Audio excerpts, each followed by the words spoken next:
Your past doesn't determine your future with special guest Erik Allen on today's episode.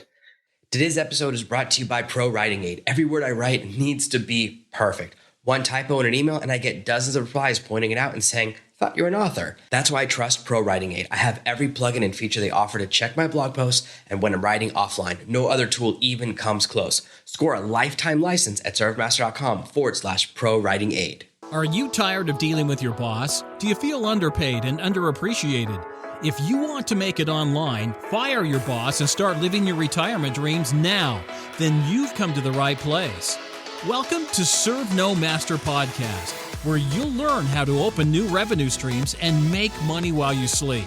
Presented live from a tropical island in the South Pacific by best-selling author Jonathan Green. Now, here's your host. Now, I'm really excited to have you on the show because you've had this amazing journey, entrepreneurial journey, where the deck was dealt against you. And a lot of people would said that, and a lot of people say this, they go, oh, if you come from a certain background, you have dealt a raw deal, then there's nothing you can do to escape that. So I'd love to hear a little bit about your journey and about the moment where you started to realize you do have a lot more power than you realized. Yeah, man. Well, thank you for having me on our show. It's truly an honor to be here, Jonathan. Man, it's, I came from the broken home, man. I had kind of the bad hand that was dealt to me. Parents split up when I was 11, had to fight my mom's boyfriend when I was 13, battled drug addictions and all through high school. And 18, I got arrested for having a bong, which is funny because now where I'm at, or in that city, it's now legal to have a bong. But in 1998, when I was a senior in high school, it was not. So I had to go to jail. And then between ages of 18 and 21, I moved 21 times, lived on couches here and there, built up $28,000 in debt and had to file bankruptcy by the time I was 21.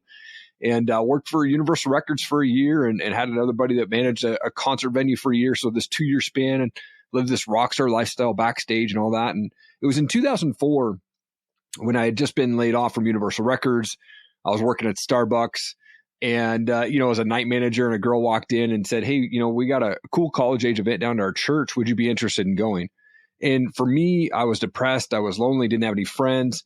And, she was good looking. I was like, yeah, what time do I need to be there? And so I went, and it was like God started to plant these seeds for me because I ended up running into guys that I knew from 5-6 years earlier. I was like, man, I haven't seen you forever. What are you doing here? And I was on the other side of the state at this point. There in Washington State where I grew up. And it was about a month later, it was Easter 2004. I woke up after a night of partying with a band that I was managing at the time. And I was in my buddy's basement and felt God go, man, you're going to end your life real quick if you don't start making some changes. And so I decided in the moment to give my life to Christ right there in my buddy's basement. And I quit cold turkey, drugs, drinking cigarettes, everything in that moment. And I called that girl up and said, hey, thanks for inviting me to that church event. Maybe I'll catch you at the store sometime. And well, a month later, we were dating, and now we've been married for almost 18 years. So, that's an amazing story, right? That you had so many disadvantages and then kind of realizing you have the control to determine what path you're going to take, right? Whether you're going to let the drugs and alcohol control you.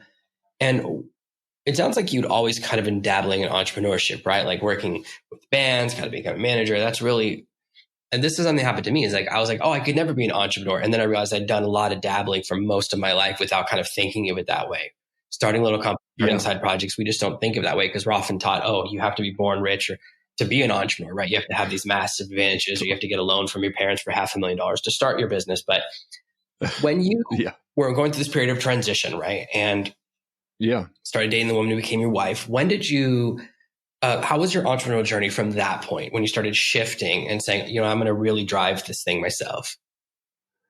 Yeah, for me, I had to take a step back and I had to change my environment. So, here I was hanging out with all these guys that were hanging out at the bar. And so I had to make a choice. I had to call my buddies and go, guys, for me, I got to get healthy. I got to step away. And it was in that moment that I really started to decide and realize that my past and other people's opinions of me didn't define my future. And so what I did was I changed the environment. I started finding guys that were at the church that were great businessmen, great entrepreneurs, great husbands, great fathers, great business people. And I just said, I want to take you out to coffee. I want to understand your story. How are you doing what you're doing? And I think for me, that's what started to open up the doors. I've always had this entrepreneurial spirit in me, mowing lawns at 10 years old and trading baseball cards and things like that. And so I've always had this infatuation with side hustles. And really over the last probably 7 years is really when it took off, but it took me a while to kind of go, this is exactly what I want to do. I want to be speaking and podcasting and connecting with people versus just sitting back and waiting for the world to happen. I want to go out and make an impact. And so many people who have a lot more advantages or college degrees and opportunities, they often say like, they're dabbling, they dip a toe in and they go, oh, it's a little bit hard, or I thought it'd be easier. And then they quit really quickly.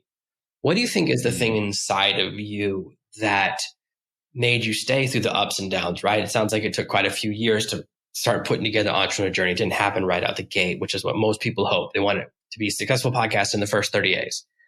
What was that moment like? And what's that thing inside of you that kept you going through the hard part, right? Through the desert of the entrepreneurial journey, which nobody ever talks about? Yeah. Right. Yeah, totally. Yeah. I mean, I definitely have had a ton of those moments. I think when you hit those moments as an entrepreneur, you got to go, what's the why? What's the main reason that you want to be an entrepreneur? And for me, it's, I want to be able to spend more time with my family, but I also want to break those chains that affected my childhood. I'm going to break the chains of rejection, abuse, addiction, divorce, right? That's what drives me to be successful as an entrepreneur, those type of things. And I had to actually, it's funny because I look at it like I had to become a quitter. And I say that is I had to quit thinking that I didn't deserve money. I had to quit thinking that I didn't deserve a great family. I had to quit thinking that I didn't deserve a great business. And I had to quit quitting, right? I started all these side hustles and I would quit when it got tough. And so with podcasting, I was so like, you know what? I'm going to do this. I love talking with people and building relationships. And there's been months where during podcasting, especially when I first started in 2017, was like, I have no idea what I'm doing. I was in a walk-in closet for almost 100 episodes and uploading a video to YouTube and call it my podcast, right? And so it's just been this fun journey. But what drives me is just to make impact now. I want to impact not only my kids, my wife, but also those that hear my story, those that come across and want to make a change in their family, break those chains of abuse, addiction, and rejection that happened to them as well. So that's my drive right now. So let's talk about that, because there's often people that are one drive or the other. Either they have a mission, whether it's they want to give a pair of glasses to every homeless person or a pair of shoes to every person in Africa. And those missions, great. A lot of honor in them, right? Yeah. Or there's a financial mission. It's very hard to make both work. So how do you kind of handle that? I want to do, this is my mission. I want to help a lot of people. I want to show people these possibilities, but also every day my kids want to eat. Like every single day, my 4 kids wake up hungry and we want breakfast again. And I have to continue to provide, right? Yesterday's breakfast not good enough for today. How do you kind of handle that, those two paths, and that kind of challenge of balancing them? Yeah, it's definitely a challenge. And I work a full-time job still, so it allows me to put food on the table. But the thing when I started doing my podcast and on the entrepreneur side was I told my wife, I'm not going to take money from my salary and put it towards my business. I literally have started with zero, and I just started building up clients since 2017. And so that's how the full-time job is great. It's not my passion. At some point, I'm going to transition away from the full-time job and just do podcasting and coaching. And, I'm a certified John Maxwell coach. So being able to coach people and walk them through how to podcast and just get over those mindset bumps that we run into throughout life. Like, man, I'm not good enough, or imposter syndrome, and how to get through that stuff. And so for me, the drive is the full-time job is right now paying the bills, but my podcasting has opened up massive doors, and I didn't really even try to monetize it until the last year, and it's been blowing up. It's been getting great, and I'm getting great speakers on my show and awesome people like Ed Milet and Brad Lee and all those guys, and it's just opened up the door for massive opportunities for me to speak more, share more, and make an impact on more people. Okay, so let's dive into that. You're waiting for a moment, right, where you're going to switch. You're going to say goodbye to the full-time job, and you're going to switch to this full-time as this your new passion is going to become your career. What's the sign? What are the signs you're waiting for? The signals that let you know what? It's time. It's tough being so I'm the sole provider for my family. So I can't just go, all right, I'm going to jump full-time in to being an entrepreneur, walk away from the full-time gig, because obviously there's benefits and things like that. So for me, it is a monetization format. It's a financial thing that I have to hit. I think that if I can hit $25,000 a month for 4 or 5 months straight, I can convince my wife going, look, I've now built this business up on the side that I can walk away, but I can't as a responsible adult and a responsible father and husband say, I'm just walking away from a full-time job. We're going to lose benefits and I'm just putting everything into my entrepreneurship right now. That's just not, it's not a thing that I would feel comfortable with doing. I wouldn't encourage people unless they have a built up, fund to do that, and their spouse is on board, right? So for me, I had to kind of take a step back and go, okay, once I hit the financial level that I need, that's when I can walk away. And that's what we're pushing for. Hopefully that'll happen in 2023. And, we've got a book coming out next year and just continue to push the courses and help people out, man. I think that's really critical to talk about. A lot of people with entrepreneurship, they think of it as a solopreneur, but I met my wife after I'd launched my solo business. So it was a different process for me, but it is important to every decision we make, she's involved and, she did everything behind me, her design, right? She put all the things in the right place. I can't make straight lines. So she's a part of everything we do, but the decision-making is important. And it is that when you're leaving behind security or the perception of security, a lot of people are learning the last few years, those are the things we talk about. What about the health insurance? What about the life insurance? What about the benefits? Because that's often the things that we're taught, especially in our culture, that are really hard to acquire. We're taught that it's so hard to get once you leave your job. And that's what's really scary, right? It's often not even the salary. It's this other stuff that, the kind of what just in case stuff. So that is an important part of the conversation that oftentimes people don't realize until you're in that moment. Another challenging part about entrepreneurship is doing it on your own, the loneliness and kind of being like, wow, I'm not around us anymore. So that's a second challenge. That's certainly one that I deal with a lot. Part of the reason I do this podcast and a lot of digital things is I live in the middle of nowhere. There's nobody who lives anywhere near me that I know other than the parents of my kids' school. Nobody really is in the same type of entrepreneur as me. So how do you deal with that part of it, that challenge of it? I'm doing it on my own and it's 100% on your own. When you make that transition, everything is on you. You're in the arena every day having to hit those numbers. Yeah. So it's interesting. I'm a big believer in surrounding yourself with people that are living the life that you want to live. And that can't always happen, especially if you're living on an island or I'm up in North Idaho, about 100 miles from Canada, right? So I don't have a lot of people that are physically close to me, but podcasting has opened up the massive doors for me to connect with so many great people and that have become such close friends that I am on weekly phone calls. I'm on weekly text calls with these guys to just motivate and inspire each other and hold each other accountable. When we say like, hey, we're going to do this with our business, then we're going to be like, hey, did you make these calls? Did you shoot these DMs? Like, did you update your website? Like having that connection with people, whether that's virtually or in person, I think is so important. And so the way that I do that again is through text, is through video, it's through DMs and guys that I've met online. I've now been able to launch businesses with, the new company I just launched, OperationLifeHQ.com is the website. And we're helping entrepreneurs and coaches that are Christ or Christian centered folks, to get better in their walks with Christ, get better in their business, get better as a coach, get better in their marriage and be better fathers. And so that's a whole nother thing that started completely from being a virtual friendship. And I've still not met my business partner in person. It's just, we've built this relationship over the last 4 years and it's been amazing. So there's often this thought that you can either be religious or successful in business. You kind of have to choose between the two things. I remember when I was going through my own journey, it was like, oh, if you're a missionary or if you're living completely off donations, then you're like higher than people that work earthly jobs. And there's this something sure. that like this like interesting type of pride of like, oh, I don't actually work. People just give me money, right? And it's like seen as higher. How do you kind of handle that mindset or that perception of that almost like it's interesting is that almost like hard work or entrepreneurship is often looked down on or seen as a separation. Like, oh, you can either be religious or you can be like smart about business, but you can't be both. How do you kind of thread that challenging needle? Yeah, I think there's a big misconception, I think, a lot of times where there are people that have that mindset, like you can't be in. I'm not a big fan of religion. I love relationships. But for me, I think if you're a Christian or whatever the religion is that you are, whatever, power that you pray to or whatever that is, it's not my job to judge anybody. But I think if we all just like in my role, if I'm a Christian, I believe that I can be a successful entrepreneur and make an impact, and the money would come. For me, I just want to share my story. I want to inspire people. And if they want to work with me, great. If they don't, I just want to be there to support them whatever way I can. And I think there is this judgment that comes from churches sometimes as Christians. Like, Christian people are pretty judgy sometimes. And so they look at well, you're just doing that for the money.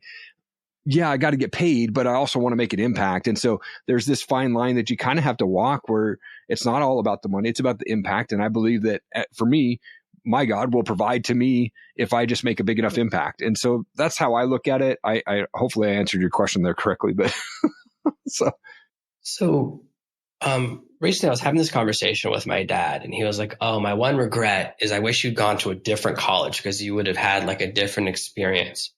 And I was like, well, then I would have never met my wife and my kids wouldn't exist.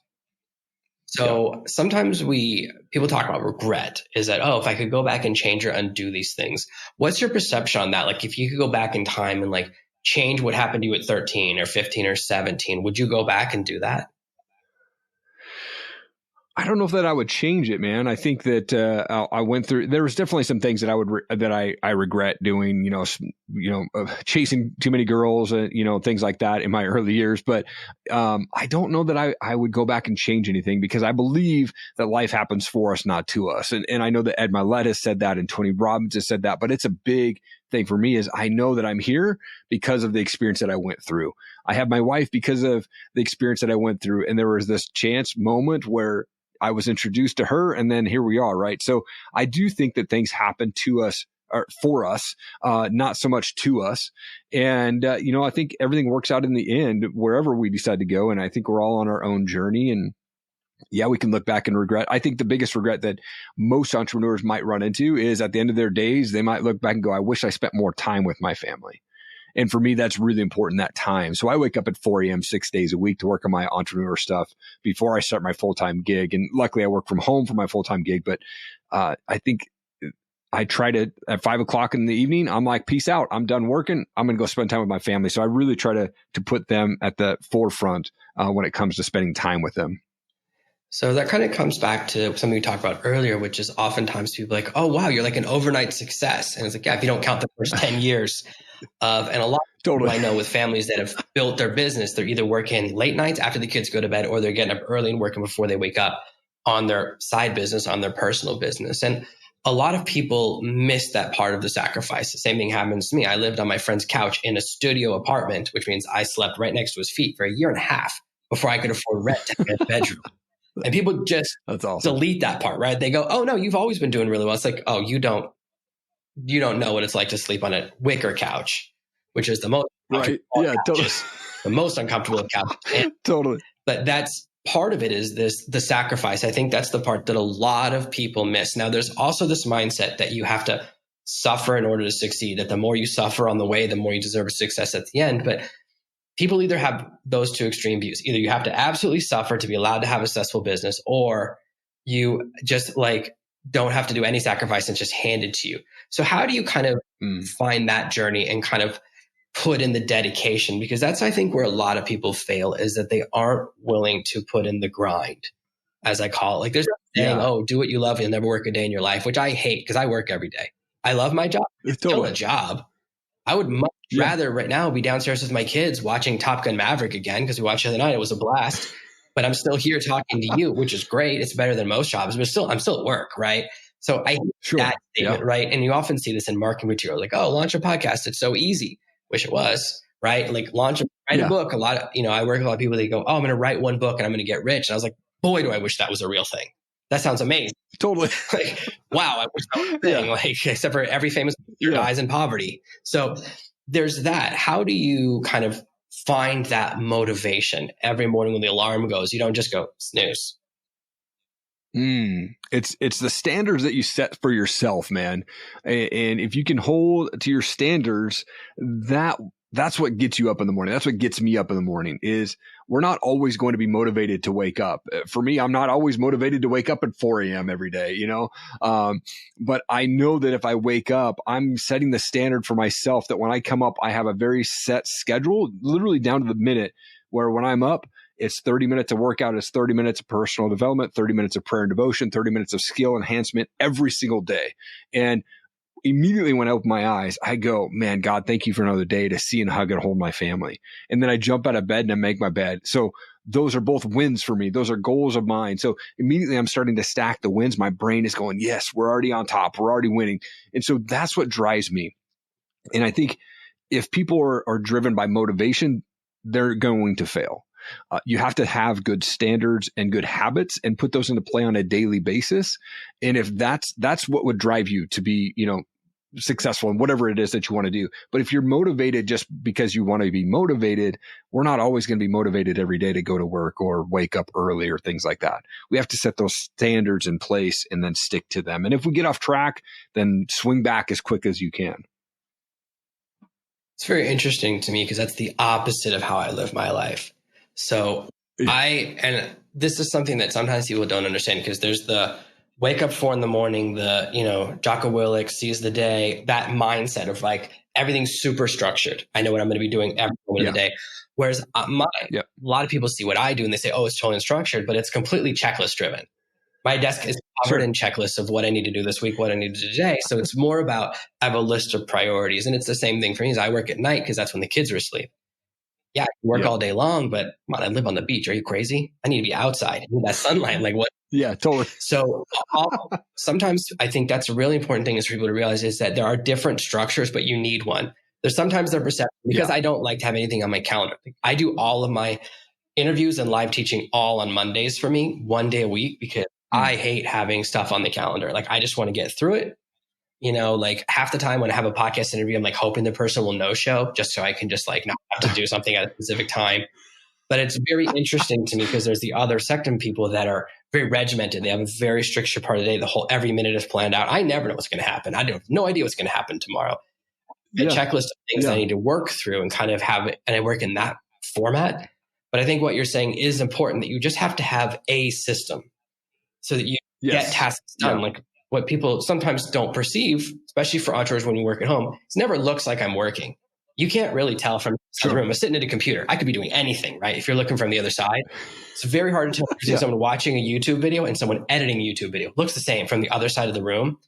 And it is, I think that's important. Another thing that I do is I have complete separation between my work and play areas. I would never put a game on my work computer. Like that's when I see people that do that, or they like watch Netflix on their work computer because they have one laptop or they're working from the phone. I can't imagine that. I need that separation, because I know my limitations. Another limitation is for me, as people tell me all the time on social media, I'm always dealing with my weight. I don't have any snacks in the house. So there's a snack place I can go buy snacks about a 2-minute walk away. I would never do that. I would never walk out the front door to eat snacks. But if there's a bag of Doritos in the house, I'm gonna eat them all. My wife knows if they're snacks, she'll hide them from me. So I know where my line is. And I think that's the important thing they're talking about there, is you have to know what structure you need, whatever that is. And for me, like it's different for different areas. So when you're working with other people, I know you are coaching, helping other people to start to figure out their journeys as well. How do you help? How do you kind of figure out what is the right structure for someone? In the same way, there's some people that respond to positive reinforcement, and about 10% of people respond to negative reinforcement. How do you kind of find that, or how can someone self-diagnose to be like, oh, the reason I'm not succeeding is I'm using the wrong motivational structure? Yeah, I think, like you said, I think each person needs to find out what works best for them, whether they're a night person, a morning person, a to-do list person, or, a calendar person, right? That doesn't matter. We just that person needs to find out what works best for them. And so for clients that come to me, they're people who are interested in getting podcasting going. They're folks that are just trying to figure out, how do I get better as being a husband, things like that. And for me, the way that we approach that is we sit down and we go, okay, let's do this why. Dean Graziosi talks about this 7 levels of why. And it's really like, okay, why do you want to be a successful entrepreneur? Why do you want to be a dad? And then we literally say why 7 times. And we go down through this, and it's a really kind of tiresome sort of exercise, and it can get frustrating because you're like, I don't know why. Well, then there's got to be something that continues to drive. So once we figure that out, what's the real why behind the action that you want to take? Then we sit down with a plan and we go, okay, based off of this, maybe we do need to get up 15 minutes earlier to hit that before you go to work. Or maybe we have to get up 30 minutes earlier so that you can get that workout in before your family wakes up. And maybe we have to do this to work on personal development. So it's really setting the plan like, okay, on a daily basis, whatever time that works for you, let's set a time to do personal development. Let's set a time to enhance your skill set. Let's set a time for prayer, devotion, meditation, whatever it is for you. And let's set a time for workout. And let's stick with that. Part of the thing that we do with Operation Life is we do a 49-day challenge. And 49 days, you've got to stick with that schedule of some point throughout the day. And we say no fast food, no energy drinks, date your spouse once a week, and help one person a day on top of that. And so we really hold each other accountable through that. And so I think if people are wanting to get better in whatever area it is, for me, it's setting that plan. What's the why? And then how do we adjust that plan to work best in your schedule? I've been doing this a really long time, and there are so many people that can't self-assess. When I first started my first coaching people in like 2007, I remember I had a coaching client who couldn't assess progress. He made like a massive breakthrough, and he's like, I feel like it was the exact same He goes, I feel the same as I did before we started working together. And I said, I can't work with you anymore. If you can't recognize success, then this is going to be a nightmare scenario. You're the client I never want to work with because you can't tell there's change. A lot of people struggle to know or to notice why things aren't working. Like when people are like, oh, I try to go to the gym after work and then I quit after a few days. And it's like, well, why don't you try going before work? And sometimes that's like a revelatory moment. My trainer has to come to my house at 6 a.m. because I know if he comes at 7, I'm not working out, too hot, right? If he said, he's like, oh, let's go meet at the gym. I'm like, I know myself. That's why I work extra to pay extra. I know he's going to be here in 3.5 hours. I'm very aware of that. He's coming in the morning and I got to be ready for it. It's not my favorite thing to do. My wife is like, wow, you're such a morning person. I'm like, no, but I know I won't do it later in the day. So sometimes it's that recognizing your weaknesses, right? It's just like, yeah, I love going to the gym, but I don't like getting to the gym, right? It's like, it takes me longer to go to the gym and come back than I spend at the gym, which is often why no one goes to the gym. Is the there and back is worse than the being there, right? You go there, you change your clothes, you got to work out, then you got to change your clothes again and take a shower. And suddenly it's 2 hours for a 20-minute workout. So that's the thing for me. Yeah. So part of my journey is becoming aware of my weaknesses and strengths. There's certain things I'm really good at and certain things I'm really bad at. And oftentimes we think we have to be good at everything, right? We think we have to be the Renaissance man, right? The samurai who's great at sword fighting, but also poetry, who's great at archery, but also horseback riding. And we're a generation now where we really have to be really good at one thing. This is something that's important with my relationship with my kids. Is like people are like, oh, each of your kids is good at different things. I'm like, you only have to be good at one thing to be really successful. How many people are only good at Instagram and they're making millions of dollars, or they're only good at Twitch, right? You only have to find your one thing. That's the real secret that I believe in.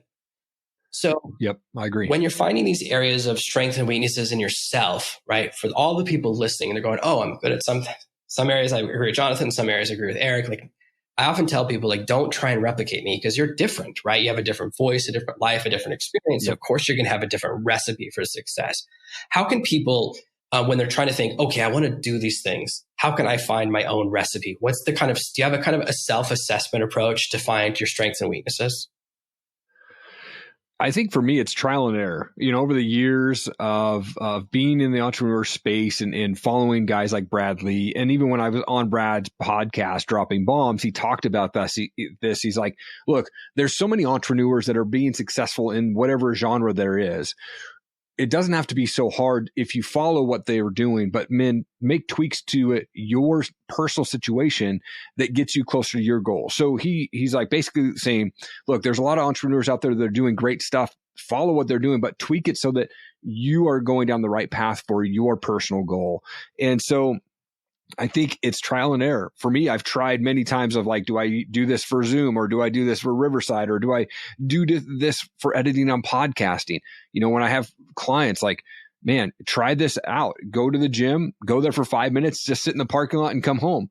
I'm like you, like I am not motivated to leave my house to go to the gym. I have a full gym downstairs so that I wake up and I can go right downstairs and work out and go right back in and shower. I don't have to leave the house because for me, it's a pain in the butt to do that. So I think if we follow the steps of people who are successful, tweak what they've done to fit our personal agendas, our personal goals, that's what we can do. And then we just try it. And if we fail, then we tweak it a little bit and we keep going. We just have to pivot. Just the only way that you fail is when you quit, right? And so just keep going and trying new things. Even now, being podcasting for 7 years, well, I guess 5 years now, I'm still tweaking things on a daily basis. Each time an episode comes out, I'm like, oh, maybe I need to tweak this or push this a little bit more.